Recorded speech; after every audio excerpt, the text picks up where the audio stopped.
Welcome to Bind EduTech, and this is a continued class in which we are going to discuss theme of a chapter which we were going through in the previous classes. Should wizard hit mommy? इस chapter का हम लोग theme जानेंगे आज। हम लोग इस chapter में ऑथर इनके जो थे जॉन अपडाइक, उनके बारे में जाना, और उसके बाद हम लोगों ने इंट्रोडक्शन इस चैप्टर का देखा था, जिसमें ये बात कंक्लूज़न निकला था कि मोरल इश्यू जो है वो ये रेज किया गया है इस स्टोरी में कि बच्चों को माता पिता के कहने पर उनके अनुसार सोचना चाहिए या माता पिता को अपने बच्चों के पसंद के अनुसार डिसीज़न लेना चाहिए। तो ये क्वेश्चन जो है मोरल इश्यू रेज किया गया, यूनिवर्सल मोरल इश्यू है, और यही मोरल इश्यू इस चैप्टर का थीम है, थीम ऑफ द चैप्टर। यही सवाल जो है moral issue. This story raises a moral issue if the parents should always decide what the children should do. ये स्टोरी जो है ये मोरल स्टोरी, मोरल रेज करता है, मोरल क्वेश्चन रेज करता है। उसका थीम ये है कि क्या पेरेंट्स को हमेशा डिसाइड करने का अधिकार है what the children should do? क्या पेरेंट्स को ऑलवेज डिसाइड करना चाहिए कि बच्चा क्या करेगा, और let the children do what they like to do? या फिर जो चीज़ें बच्चे करना पसंद करते हैं वो उनको करने दे।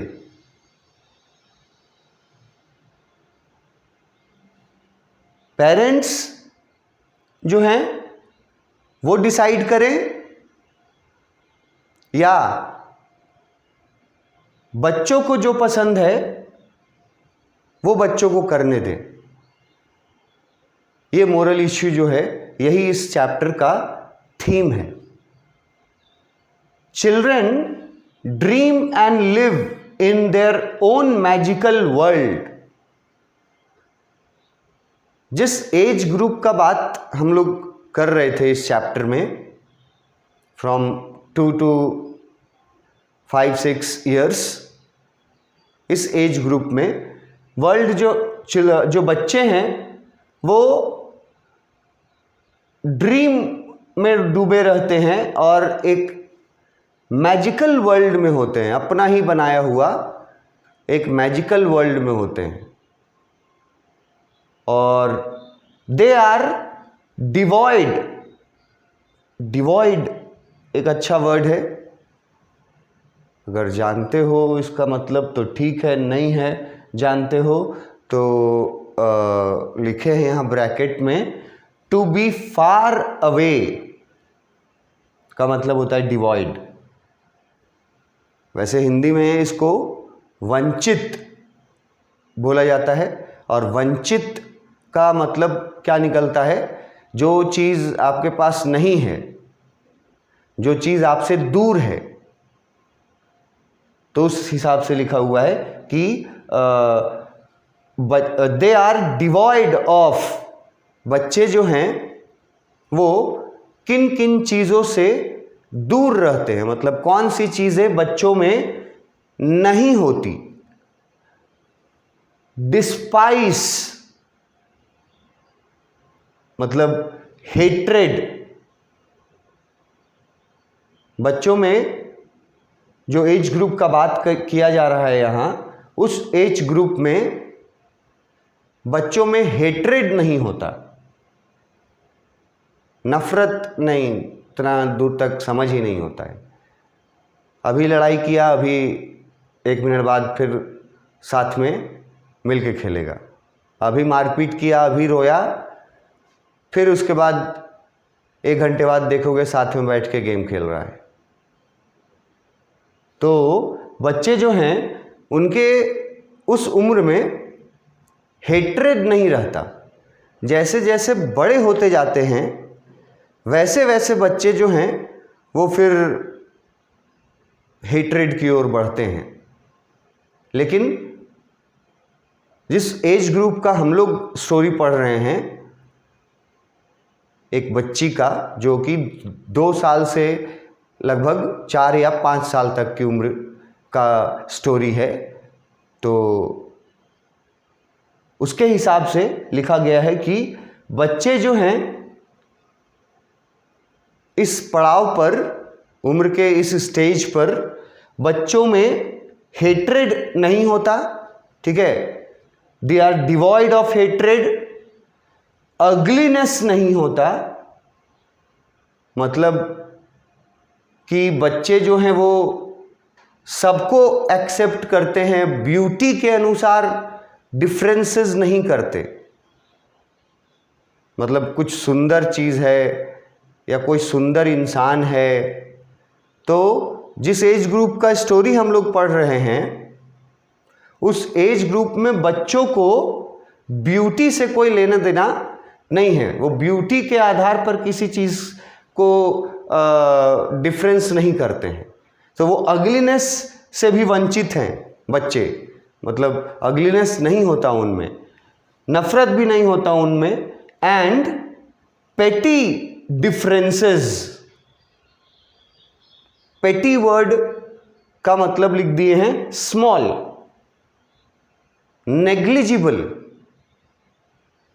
बहुत सारे छोटे छोटे ऐसे डिफरेंसेस जो बढ़ती उम्र के साथ बच्चे सीखने लगते हैं, डेवलप होने लगता है उनके सराउंडिंग के अनुसार, उनके अपब्रिंगिंग के अनुसार, जिस तरह का उनका पालन पोषण होता है, जिस परिवेश में उनका पालन पोषण होता है, जिस माहौल में वो पलते बढ़ते हैं, तो उस अनुसार फिर बच्चे जो हैं वो नफरत करना सीखते हैं, ठीक है, और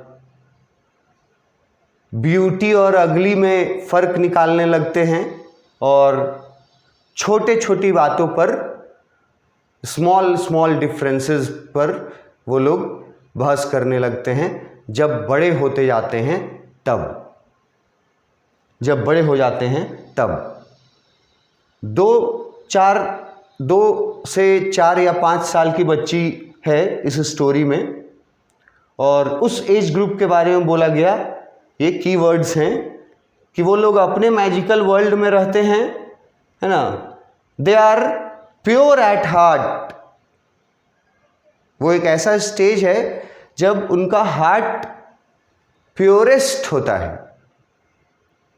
पूरे लाइफ के स्पैन को अगर देखा जाए, लाइफ स्पैन को, तो ये जो एज ग्रुप का स्टोरी हम लोग पढ़ रहे हैं, from the age of 2 years to the age of 5-6 years,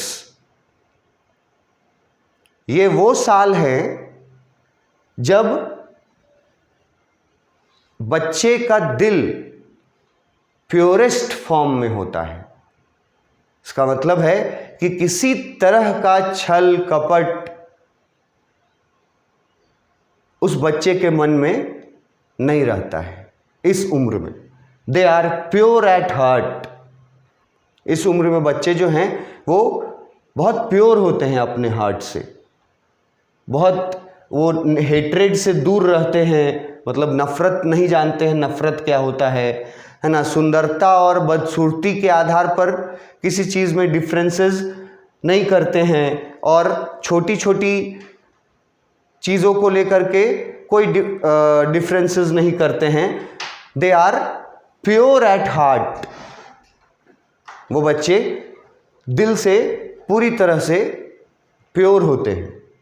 this is story raises, is यहां थोड़ा गलत लिखा गया है, दिस स्टोरी, इस को हटाया जा सकता है यहां से, हट गया। This story raises a moral question at a point.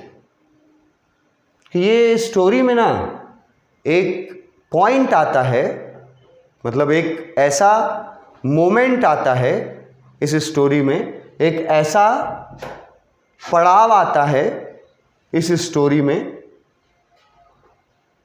जहां पे एक क्वेश्चन रेज होता है, मोरल क्वेश्चन, जो थीम बताया जा रहा है कि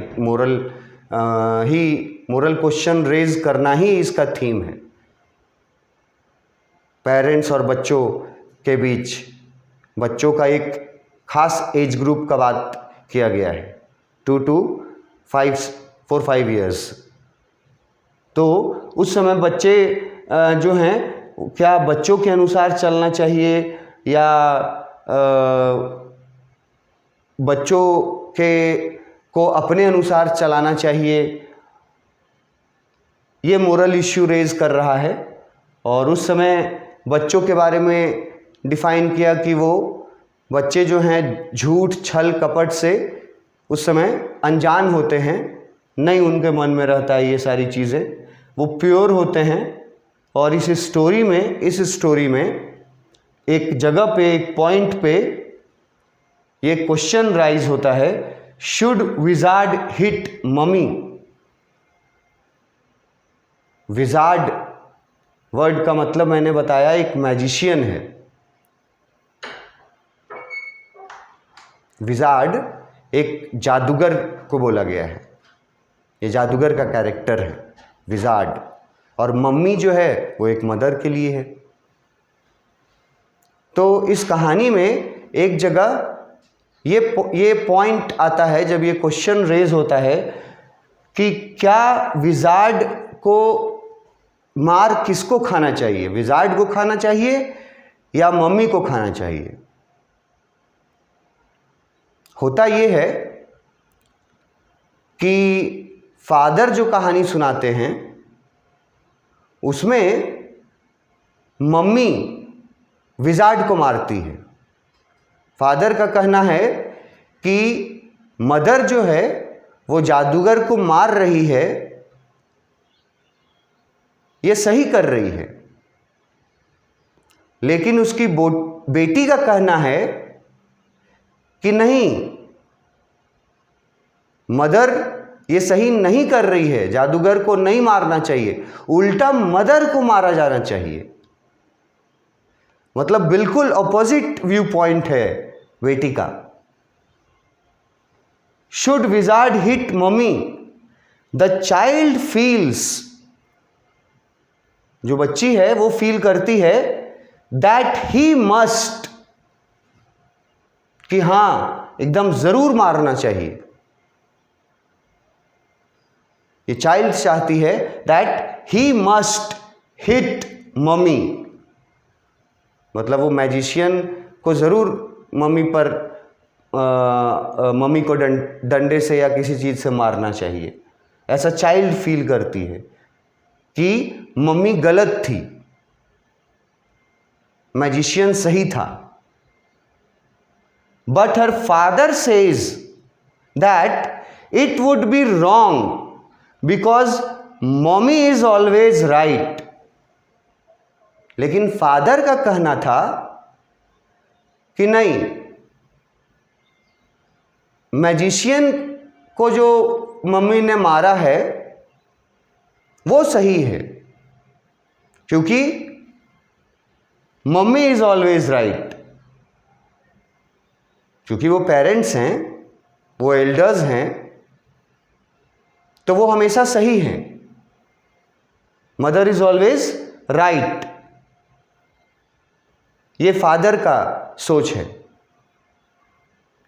और बेटी का सोच है कि नहीं, जो पॉइंट आएगा कहानी में उस जगह पे बेटी का एकदम ऑपोजिट व्यू पॉइंट है कि मार तो मदर को खाना चाहिए। फादर बोलते हैं नहीं, मार जो है वो मैजिशियन को पड़ रहा है, मैजिशियन को मार रही है मदर, मम्मी। लेकिन बेटी जो है वो बोलती है कि गलत कर रही है मम्मी, मैजिशियन को नहीं, मम्मी को ही मार पड़ना चाहिए था।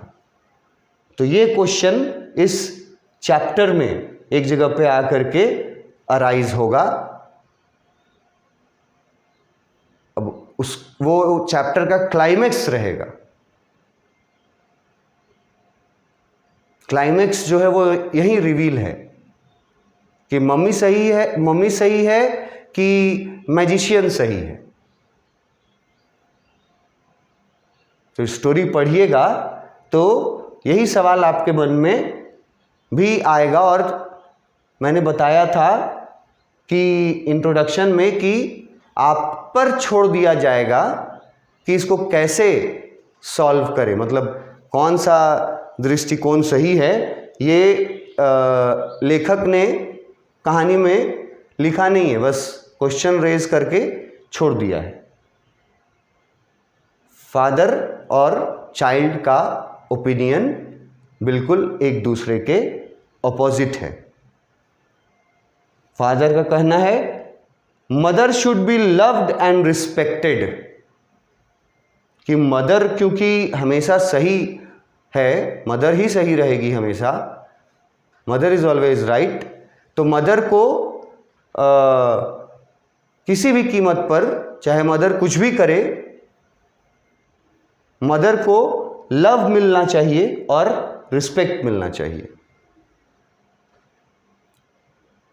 और कहानी में मदर जो की थी उसके अनुसार बेटी को, मतलब जो लड़की है जो कहानी सुन रही है, बच्ची, चाइल्ड, उसको लगता है कि मम्मी ने गलत किया और मम्मी को मार पड़ना चाहिए था, इसलिए ये कहानी आपको पढ़ना है। या आखिर ऐसा क्या हुआ जिस पर बाप बेटी का व्यू जो है वो अलग अलग हो गया उस उम्र में। तो अब इसके आगे हम लोग, ये हमारा थीम था चैप्टर का कि ये थीम जो है वो मोरल इश्यू पर, जो इंट्रोडक्शन ख़त्म किए थे तो वहाँ से थीम बन गया है कि मोरल इश्यू ही थीम है कि पेरेंट्स को डिसाइड करना चाहिए या पेरेंट्स के अनुसार ही सारे डिसीजंस होने चाहिए बच्चे के लाइफ में, या बच्चों को भी का अपना डिसीजन लेने का अधिकार मिलना चाहिए, और कभी पेरेंट्स को भी बच्चों के अनुसार चलना चाहिए। ये मोरल इश्यू इसका थीम है। और इस कहानी में बताया गया कि ये जिस समय जिस उम्र के बच्चों की बात हो रही है, उस समय के बच्चे, उस उम्र में बच्चे जो हैं वो प्योर होते हैं हार्ट से, वो छल कपट के बारे में और नफ़रत के बारे में, इन सब चीज़ों के बारे में नहीं जानते हैं।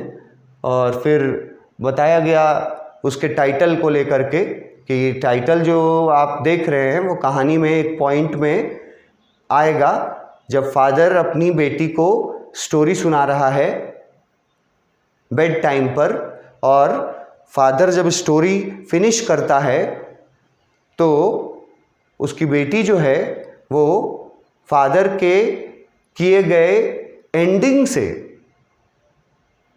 सहमत नहीं होती है, बिल्कुल अपोजिट चाहती है वो। तो ये इसके थीम में बताया गया। अब इसका कुछ कैरेक्टर्स जान लो। ये स्टोरी जो है ना, डबल लेयर्ड स्टोरी है। दो प्लॉट साथ में चल रहा है। डबल लेयर कहने का मतलब ये है मेरा कि स्टोरी के अंदर स्टोरी चलता है। मतलब हम लोग जो स्टोरी पढ़ रहे हैं वो तो स्टोरी है ही, उसके अंदर भी एक स्टोरी रहेगा। तो डबल लेयर्ड स्टोरी है। हम लोग भी पढ़ रहे हैं स्टोरी को, और स्टोरी के अंदर भी एक स्टोरी है। तो उसमें क्या क्या कैरेक्टर्स मिलेंगे इस स्टोरी में, वो हम लोग उनका नाम जान लेते हैं। फर्स्ट कैरेक्टर जो इस स्टोरी में सेंट्रल कैरेक्टर कही जा सकती है, जिसका नाम है जोएन। ये स्पेलिंग देख रहे हो, JOANNE,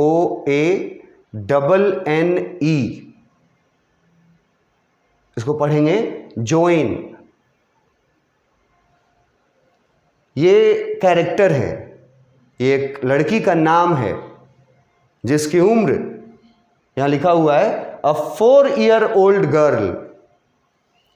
जोएन जो है वो 4 वर्ष की उम्र की है अभी। लविंगली कॉल्ड एज जो, और प्यार से उसके पेरेंट्स उसको जो बुलाते हैं। ये देखो शॉर्ट JO, जो। पूरा नाम है जोएन। 4 साल की बच्ची है और प्यार से उसके पेरेंट्स उसको क्या बुलाते हैं, जो बुलाते हैं। ये 4 साल की बच्ची जो है ये सेंट्रल फिगर में से एक है इस कहानी में। उसके बाद नेक्स्ट कैरेक्टर है जैक। जैक नाम है फादर ऑफ जोएन। मतलब इस 4 साल की बच्ची के पिता का नाम है जैक। ज्यादातर चैप्टर में जोएन वर्ड के जगह जो वर्ड ही यूज होगा, क्योंकि प्यार से उसको जो बुलाते हैं। तो जो के फादर का नाम है जैक। उसके बाद थर्ड कैरेक्टर में क्लेयर, ये जो नाम है क्लेयर, और ये कौन है, वाइफ ऑफ जैक, मतलब मदर ऑफ जो। जोएन 4 साल की बच्ची, उसके फादर जैक, उसकी मदर क्लेयर। 3 कैरेक्टर हो गए। अब ये 3 कैरेक्टर हो गए हमारी स्टोरी के, जो हमें पढ़ना है। अब जो मैंने बोला कि स्टोरी के अंदर भी एक स्टोरी चलेगा, उसके कैरेक्टर्स भी तो है इसमें। स्टोरी के अंदर भी एक स्टोरी चलेगा। हमारा स्टोरी इन 3 कैरेक्टर्स के बारे में है। जो, जिसका पूरा नाम जोएन है, जैक उसके फादर है, और क्लेयर जोएन की मदर है। ये हमारा स्टोरी में है। अब स्टोरी के अंदर जो स्टोरी है उसमें और भी कैरेक्टर्स हैं। अब वो यहां से शुरू होते हैं। वो देखो पहला लिखा हुआ है स्कंक। अब स्कंक क्या है, baby creature with a bad smell. ये एक तरह का एनिमल है, ठीक है। बेबी क्रिएचर, छोटा है, बेबी है, मतलब 3-4 साल की उम्र का ही है स्कंक, ठीक है। ये एक बेबी क्रिएचर है। बेबी क्रिएचर करने का मतलब उम्र बता रहा है 3-4 साल की उम्र का है। क्रिएचर कहने का मतलब हो गया कि कुछ भी हो सकता है ये, ठीक है। और विथ अ बैड स्मेल, और ये बहुत बैड स्मेल के साथ इसका मतलब ये प्रॉब्लम बोलिए उनके लिए नहीं, दूसरों के लिए होती है। पर ये जानवर जो है, ये जो क्रिएचर है, एनिमल टाइप क्रिएचर मतलब हो गया, स्कंक है। स्कंक इसको बोला गया, और इसका एक फीचर बताया गया that it smells very bad. उसका वो फीचर था, essential feature, skunks smells very bad. तो एक बेबी स्कंक है, वो भी बहुत बैड स्मेल करता है। फिर है मदर स्कंक। मदर स्कंक मतलब बेबी स्कंक की मां, mother of the baby skunk. उसके बाद नेक्स्ट कैरेक्टर है आउल। तो आउल तो आप लोग पढ़े ही होंगे, ABCD में सिखाया जाता था, ओ फॉर आउल। और आउल का मतलब हम लोग जो समझते हैं वो तो उल्लू होता है। तो एक आउल है, वो भी एक कैरेक्टर के रूप में है। यहां से स्कंक से जो कैरेक्टर्स शुरू हुए हैं, ये कहानी के अंदर वाले कहानी के कैरेक्टर्स हैं। तो ये सब इमेजिनरी है, एकदम अपने दिमाग की उपज है, जिसमें एक स्कंक है जो जिनका फीचर ही है बहुत बैड स्मेल करना। उसकी माँ है कैरेक्टर, और एक कैरेक्टर है आउल, ठीक है। और वो क्या है? A wise creature that solves problem. अब यहां पर नाम और उसके बारे में जो बताया जा रहा है, ये एकदम मैच नहीं कर रहा है। हम लोग आउल का मतलब समझते हैं, किसको बोलते हैं? उल्लू। और उल्लू का फीचर हम लोग क्या रखते हैं? मूर्ख। अगर किसी को बोला जाए कि एकदम उल्लू है, तो इसका मतलब होता है मूर्ख, ठीक है। लेकिन यहां बताया जा रहा है कि जो आउल कैरेक्टर है वो एक वाइज क्रिएचर है, मूर्ख के ऑपोजिट, बहुत चतुर चालाक क्रिएचर है, दैट सॉल्व्स प्रॉब्लम्स। और उस आउल का काम है कि वो सबका और किसी भी तरह का प्रॉब्लम जो है वो सॉल्व कर देता है, सॉल्यूशन बताता है उस प्रॉब्लम का।